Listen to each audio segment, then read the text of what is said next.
So welcome, enjoy your stay. I will be back a little bit later, and I hope to catch up and meet people as the day goes on and a few days of events that are going on.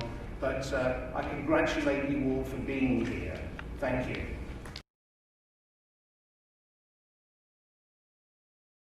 If you control that, then you maximize your income for yourself.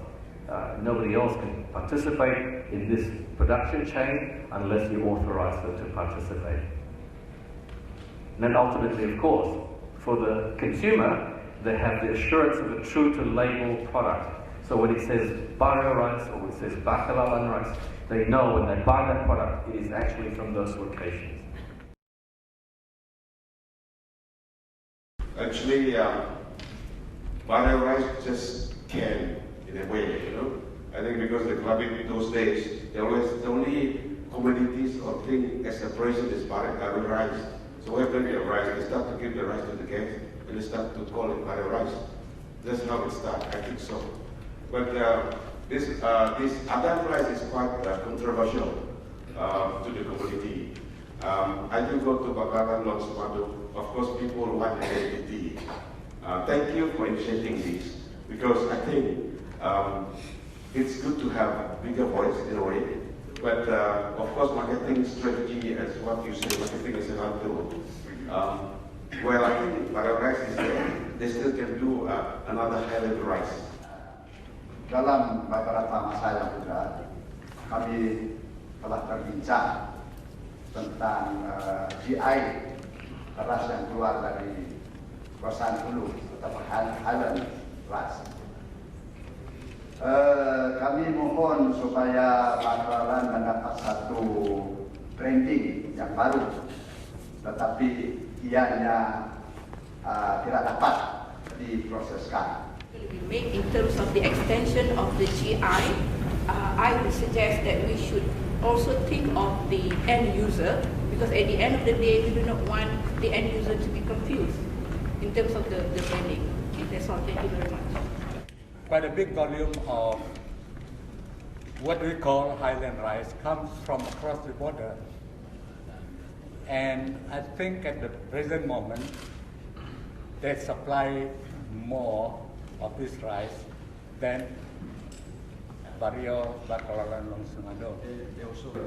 Antara dua tempat ini, Bacalalan dan Barrio, saya pikir kamu orang semua tahu rasa beras Adang tidak sama. I'm Jerome Kiat from Barrio. I would like to suggest that on the new GI to be filed, if you can identify the alternative, maybe give a little bit of different on the variety of rice. That's all. Thank you. Now back to our Highland. When we see the traditional production methods used already close to organic standards, means that currently they are using the traditional method is mostly not using fertilizer for both area that has been visited.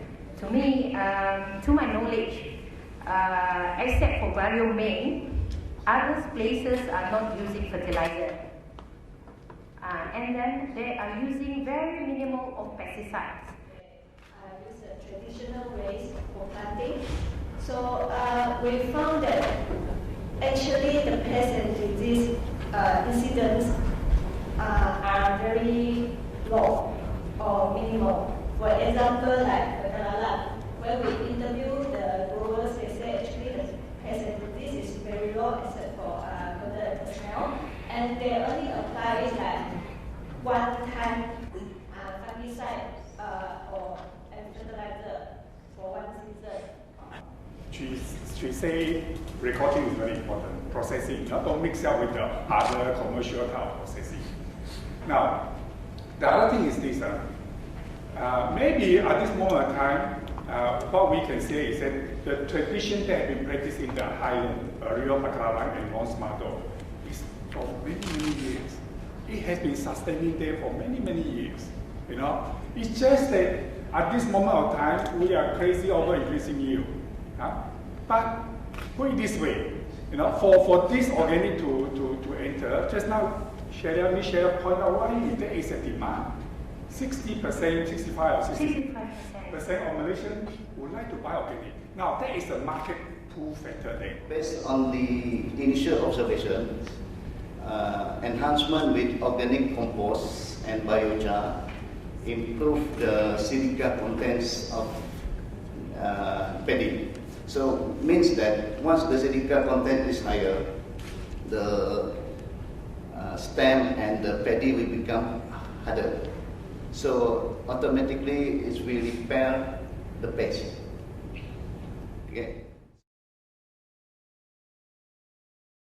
This is just to get you thinking about agritourism and how we might be able to value add it into our rice production. So just some discussion points we came up with, but I'm sure you will come up with your very own. Include how big an issue is seasonality in real life for agritourism?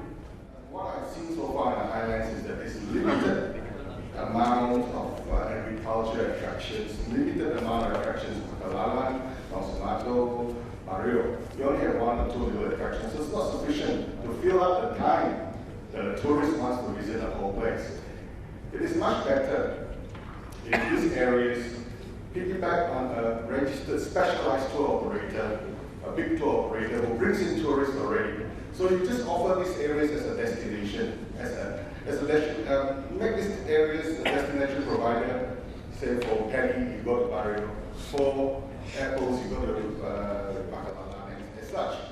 And you can also have ecotourism in Thailand. To try harvesting or planting the paddy with us as an attraction. So I think this kind of thing needs to come in place. Like awareness needs to be built for the community there. So that's what I feel.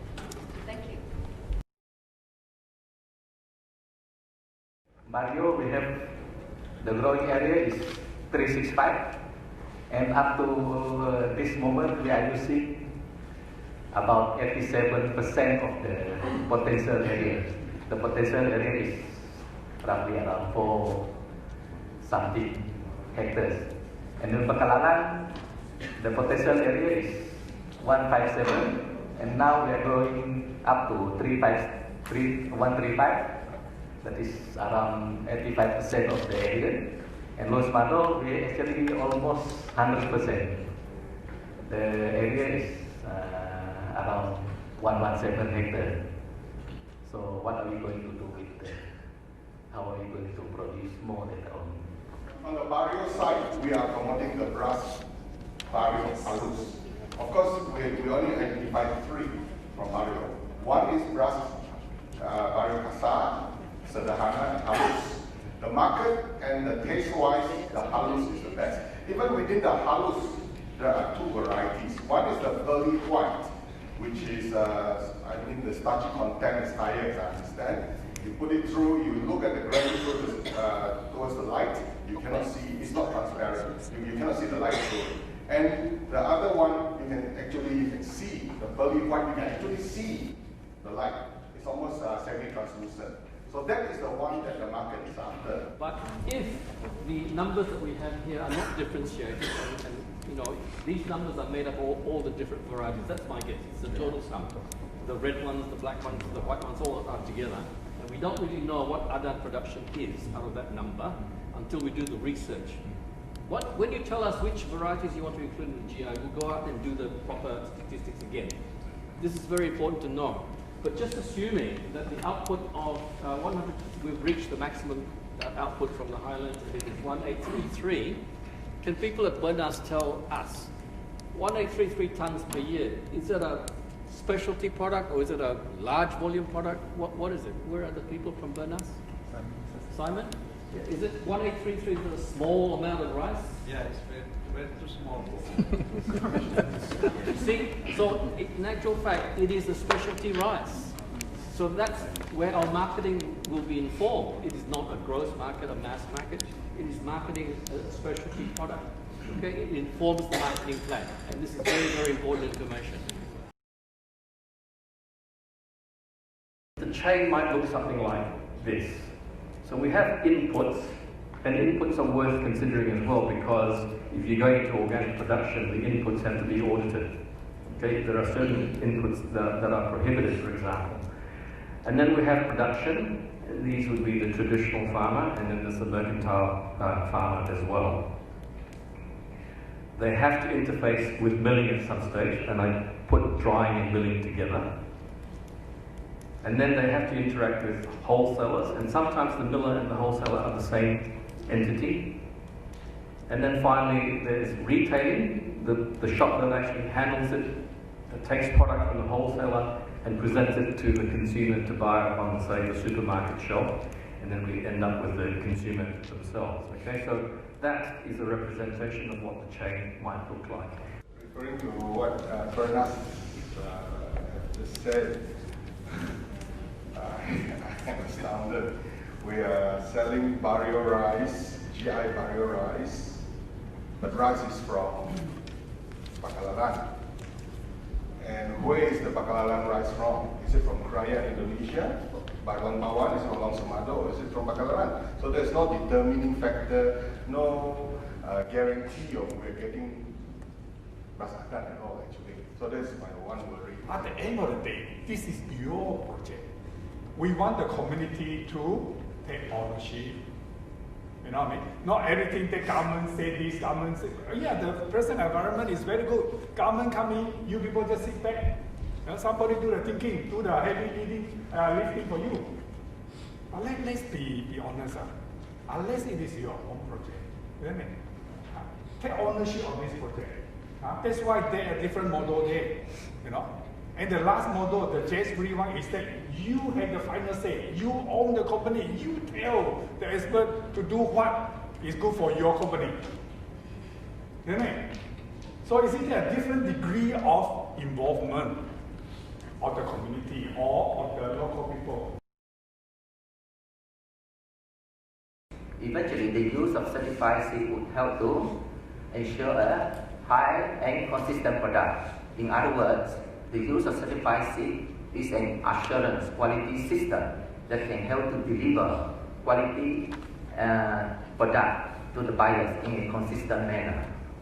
So, our question now is, should the use of certified seed be made compulsory under the barrio rice production certification scheme?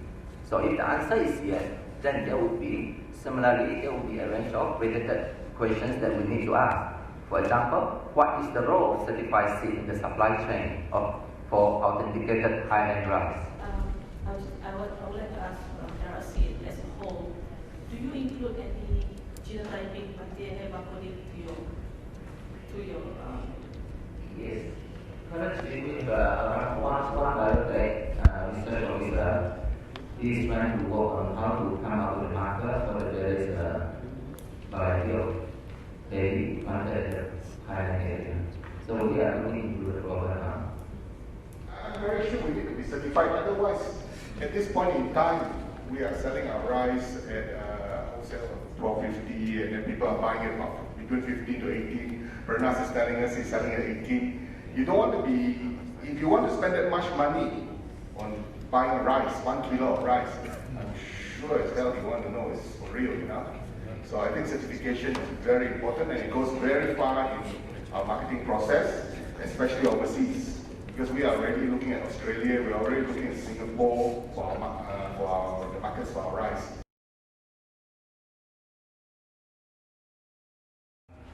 Centralized drying and milling at regional facilities. Okay, so in my point of view, it should be community-based.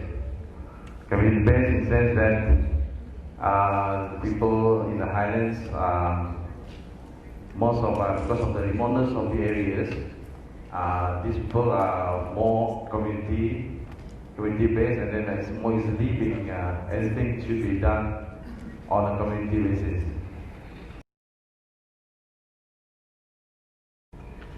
And then, if there's an audit, how would it be demonstrated to the consumer? Because there's no point auditing it unless somebody is satisfied. And there are at least two lots of people that need to be satisfied that something is being done about the assurance of quality. One is the farmer himself, okay? So that he knows that his effort is not replicated by somebody who is cheating the system. So every packet that goes up that has your logo, you know it's produced by one of your boys or one of your community. That anybody else that wants to produce it doesn't have the logo, he's not in the system. So it is of benefit to you. But of course, ultimately, this is the quality assurance mark for the consumer. So that when the consumer looks at the package on the shelf, he sees your logo, and he knows that you have applied a particular standard, he can be sure that there's quality in this packet, and that you're asking me for twice the market price of jasmine rice, I'm prepared to pay, because I know it comes from Bacalalan or from Barrio, and there is some quality attached to that rice. Plus, it may well be that I, as a consumer, want to support that community because of its lifestyle and because of its natural environment. There are all sorts of things you can add to the branding and the marketing when you have the control. So those are things that we can discuss as well. Use of machinery to reduce the need for workers, to improve the efficiency and effectiveness of planting as well as harvesting. So with machines, you need less labor. With machines, a little bit more, what we might call efficient. Future plans of Barrio Ceria. First of all, of course, we have our NKE Barrio Phase 2, an extra 87 hectares to be developed into this kind of, what they call it, this kind of model that we just saw.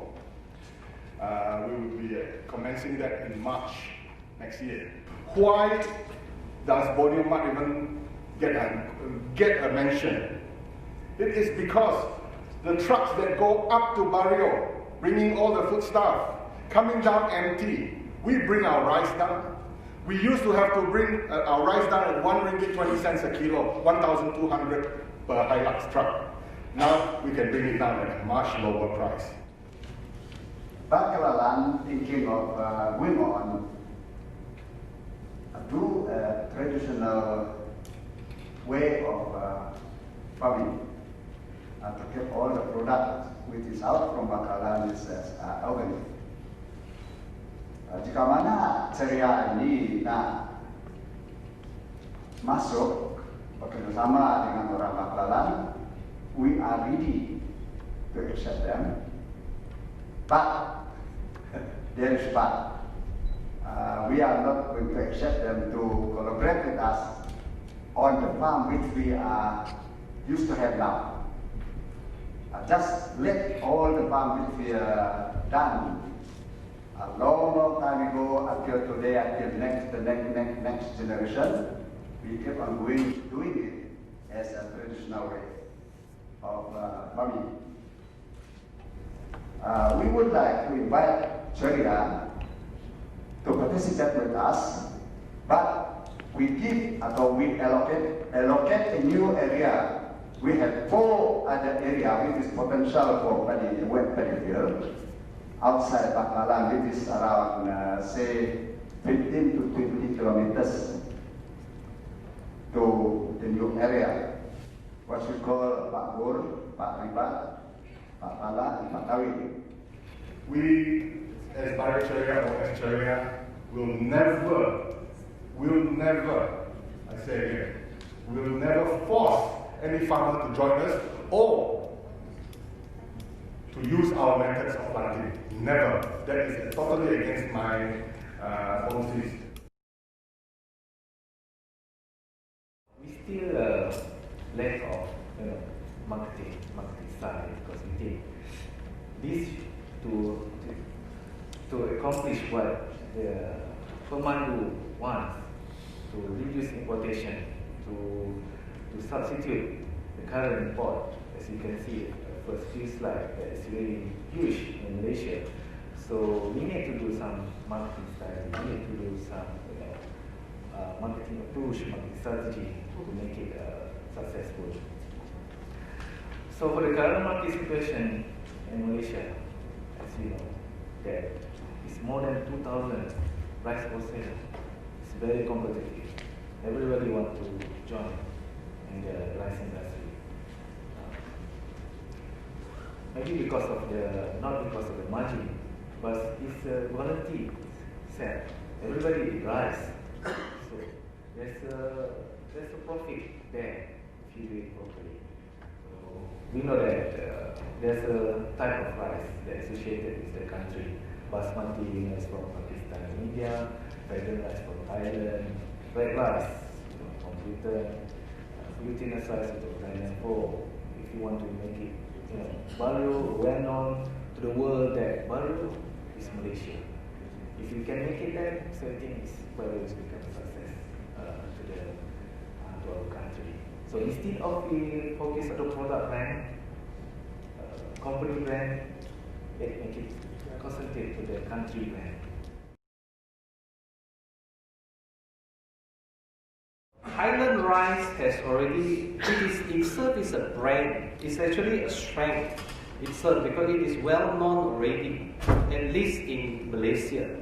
And through the presentation of our friend from Mali just now, there's also a possibility that this Highland rice is actually a specialty rice that could perhaps represent the Malaysian brand.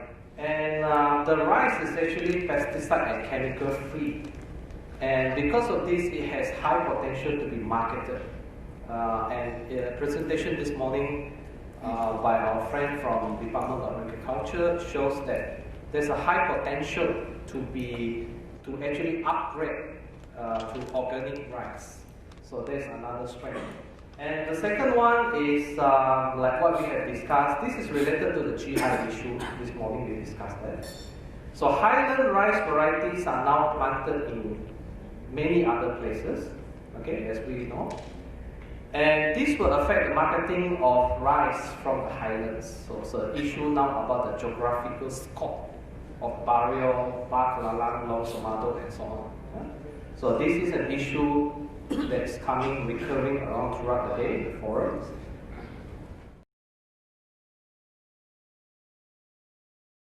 I think I can recall back, when Prof mentioned about the GI. I think they want, get the most feedback.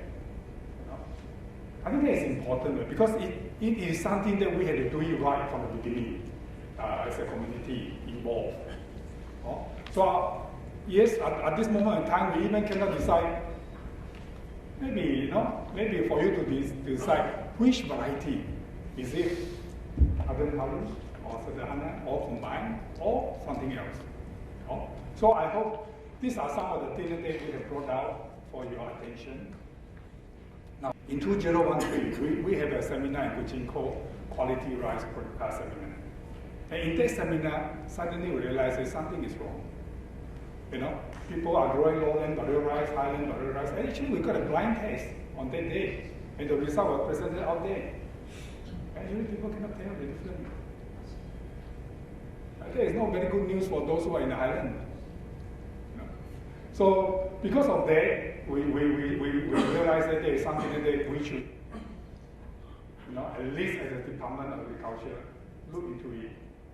It means that you need to be able to say, well, the rice tastes the same, but this one comes from Barrio, this one comes from Bacalalan, this one comes from, down south somewhere.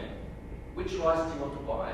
So the marketing plan has to be developed such that the consumer wants preferentially to buy your rice, even though it tastes exactly the same. Okay? And there are things that you can market that says, well, the consumer would prefer my rice than your rice because, number one, of the environment, it's in the highlands, there's a perception that it's secure for a start, right? So we need to know that these are the things that the marketing people need to be concentrating on. Now, when two products look the same, but there's a preference for another, one of the products compared to the two, then you need to be able to distinguish. And this is where the GI and the branding becomes very important. So if they prefer your rice from the highlands, how is the consumer going to know that this rice is from the highland and it's not to be confused with the one grown in Sri Aman, for example, which is also Adan, but grown in lowlands. So to be able to control your branding through GI, for example, is very, very important. So my point is here is that the Department of Agriculture is there.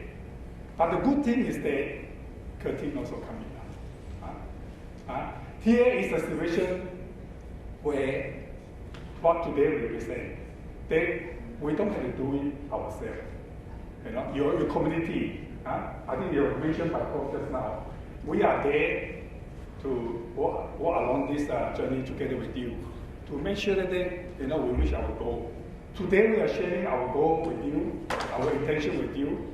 Hopefully you realize that now, that you can now, count us as your partner in this journey to work together. But after saying that, I realized that if we just leave it like this today, if we are not very clear of what is the process going to be involved after today, then there is a danger that we will not work at all. It's just another forum that we are in, and we are going back. I hope that after today, there will be some movement on the ground between the community, within the community, between the community, to trace out some of the pertinent points that we have highlighted. Burial of the Highland, to me, I just want to share how I feel about the Highland. It's your natural asset. It's still relatively clean, and it's very easy, this morning we said can pass over the line for organic. It's natural, pass over there. You see, your clean environment is an asset that which in this world is going to be getting scarcer and scarcer. Have you heard of people now talking about the way they look at China, the way the pollution is going on? People are scared of buying China product. So why New Zealand is so successful on kiwi fruit? Sorry, I'm a bit, because kiwi fruit is, when I was a student there, kiwi fruit was the one that came out to be so popular. And then 20 years later, I come there and become one of the $1 billion trade for the country, a small country down there. Because you know why? Because New Zealand is able to promote the esteem and clean environment. And this is the asset. Well, you have to jack up, actually. You have to really value it. If you don't value it, if you don't maintain it, this is something that if you lose it, it will take many, many years to bring it back. So I'm just trying to encourage you. You got a good asset. Hopefully, this is one of our marketing promotion that you can highlight to your advantage. The challenge to you is, how can you, as a group community, different communities in different areas, come together, gel together? Instead of presenting all the different ideas, maybe time for you to sit down and discuss it, and present a consolidated type of idea, for the community. If that is not possible, not too many. What worries me is that I got my idea, you got your idea, everybody want to see somebody, and then the top people also got confused. What do you want? And lastly, I'd like to leave you with a thought, and it is this. And it will sound quite contrary at the end, but when you think about it, it actually makes sense. Given the environment that you have, the unique product that you have, the people that are producing it, who are producing it very well, I see at the end of the day, if you do this very well, in fact what you will have is producing less rice than what you're producing now, but getting more income. Can you imagine that? Less effort, but for higher income. If we market it very well, that is entirely possible. So that you don't have to slave and go, well, labor is a real problem, right? So you can't have a very large production outputs. But if you market very well, the demand is high, you convince people it's a premium product, as fresh and pristine as coming from New Zealand, people will pay the premium price. And when you're happy with that price, you probably do not have to produce the quantities you produce today. And there are advantages with lower production, because first of all, you don't spend as much time in the field, but secondly, with smaller quantities, you can control the quality even better than large quantities. So marketing is very, very important, and I'll leave you with that thought. Thank you. Thank you all for coming.